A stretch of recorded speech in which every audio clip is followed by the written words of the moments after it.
siya nahi kapan na dia na lengwa na te kay mi hinglung gel in hetiam so low male kay ding ala lung siya na chulo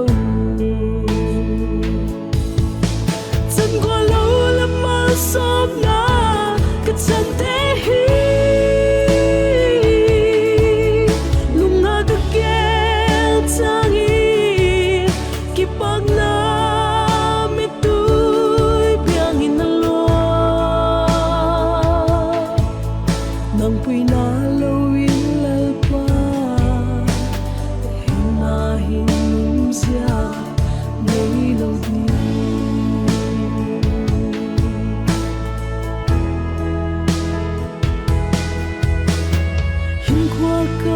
Chana lampia hilal pa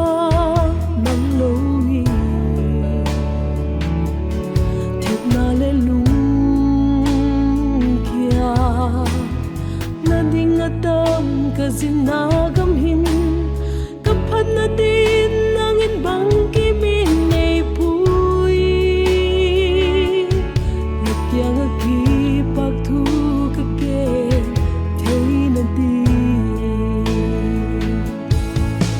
chân qua lâu lắm mà sớm na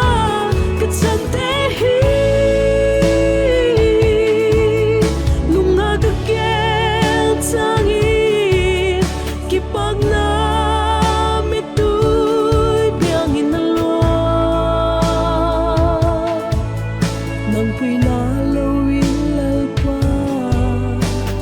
hin na hin lum sia nei lâu đi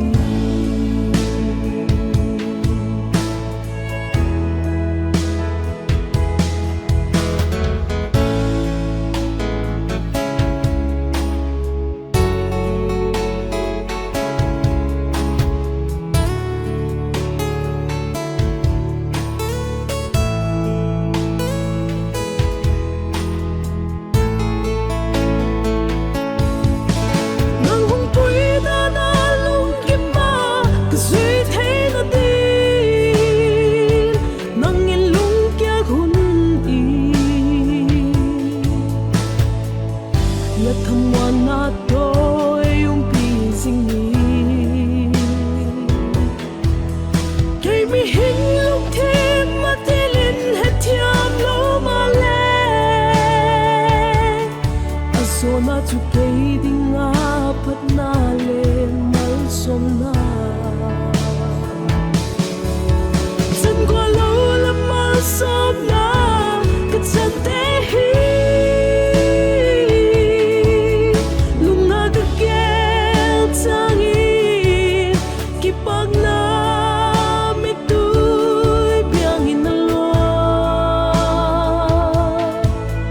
nang pui na